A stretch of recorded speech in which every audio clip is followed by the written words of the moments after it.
各位喜欢兰花的朋友，大家好，欢迎来到我的兰花频道。今天我们要来看这一颗蝴蝶兰，是我个人非常喜欢的一株蝴蝶兰，它叫飞鹰。它的背景里面是有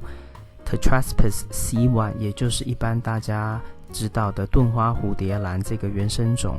在亲本里面，所以它开花的特色呢，有承袭到盾花蝴蝶兰那一种颜色分布是随机的。大家比较常看到的那一种盾花或铁盾蝴蝶兰呢，就是红白，但是还有其他的品种，比如说紫色、白色的啊，或者是白色，但是它上面是有花纹或斑点，那些纹路也都是随机。那这个兰花它的背景应该是红白的那一种盾花蝴蝶兰，配上 Dragon Tree Eagle， 应该叫树鹰中文。总之它每一次开花的时候呢，等一下你就会看到它的颜色分布呢也是都不太一样。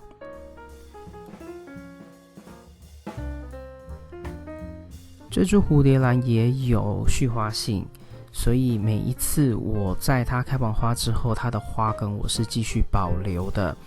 不过这一次的开花周期呢，它是从新的花梗新长出来的花梗来开花。那它之前的花梗呢，在这一个新花梗还没长出来之前就已经自行淘汰。它都是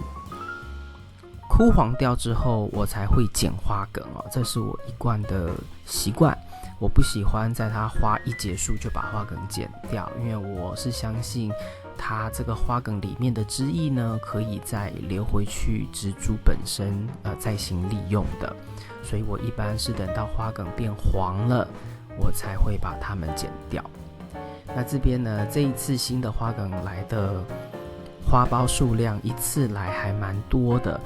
至少4个花苞，然后呢再继续的往前长，然后再继续的开花。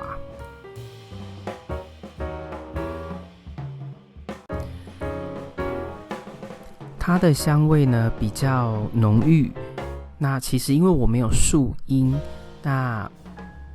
盾花蝴蝶兰我是有几颗，那它的那个味道比较偏粉一点。那这边的这一株蝴蝶兰，它的味道呢有一点点的甜，跟盾花蝴蝶兰的这个香味有一点点类似而已，但不完全是，所以我相信它的这个味道应该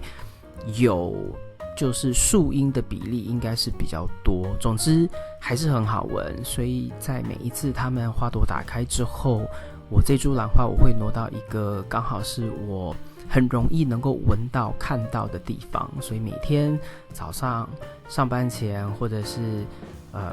休息时间，我都会走到它的附近闻闻它的香气。这株兰花它的个体是稍微比较大一点了，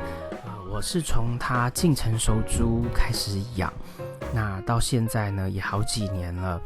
有跟我频道一段时间的兰友应该对这一棵是不陌生的。那你这边看到它的开花它这一朵比较大的花呢是在右上有黄色，那这边的话呢就是左上右上都有一点点黄色，但是每一朵如果你注意去看它的颜色呢都不太一样。不过我这一株呢，它的上面左下右下的花瓣基本上99%都是红色的，所以它唯一会做变化的是在右上左上的2个花瓣。那同样这一款兰花，我在网络上看到别人的他们的这个飞鹰呢，黄色的部分就有出现在最上面或左下右下的花瓣上。那我这一株以我目前养到现在这么多年呢，它的黄色还是只出现在就是右上左上的2片花瓣而已。那好玩的地方还有另外一个，就是在天气比较热的时候呢，它红色会出来的比较多比较明显，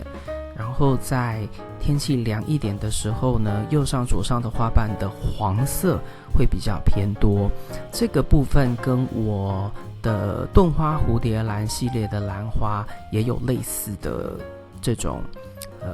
现象。那以红白的这一种盾花蝴蝶兰来说，天气比较凉的时候，它白色的花瓣数量会比较多；天气热的时候呢，红色的部分就会比较多。这株兰花因为它个体比较大，我给它每一个礼拜是1/4杯的水量，但是在可能浇完水的第3到4天的时候呢，我会斟酌情况，有时候呢会给它再稍微介质上面呢再增添可能1/8杯的水量，或者是会就是喷一点水，在它介质的表层喷一点水，然后让它吸收下去。那这边就是它完全4朵花全部打开的样子，相当的不错，而且那个时候真的是非常的香。然后它的这个唇的部分呢，有沿袭到这个盾花蝴蝶兰，所以是有一点毛毛的。等一下你也可以看到它的容器哦，比较清楚的看到，就是我是用内外杯交叠，然后这个容器是一个24盎司的这种塑胶杯，然后我是透过电烙铁来在就是底部打洞，所以它内杯里面呢是杯底有洞的传统种植方式，然后介质呢就是用无机的介质，大颗小颗这样子混合在一起。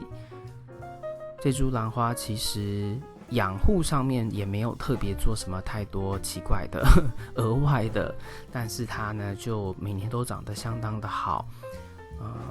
我有考虑曾经想要为它进行一次介质的更新，顺便检查看根系，但是以我在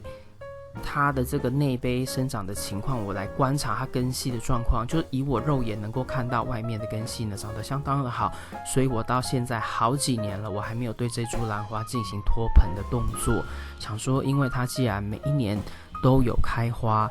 表现得不错，而且它的根系就我能看到的部分啊，也都还是继续的积极生长，就是都能够看到根尖，然后看到新的根系在窜，所以我是觉得可能还可以再多等个1-2年。当然有一些根系呢，其实间接的它被挤压或长，但是又长到杯子上面，就是介质上面去了，那也没关系哦。这种就是如果有机会啊，我会用导根的方式再把它导进去，要不然的话呢，其实就是简单的一个脱盆，当然先泡水，然后脱盆，把根系全部种进去，同一个容器，用同样的介质，应该都没有问题。以上就是今天为您带来的影片，如果你喜欢这个影片，请帮我在影片的下面点个赞。如果你要继续与我一起学习怎么养兰，别忘记订阅我的频道并打开通知铃铛。谢谢您的观赏，我们下次再见。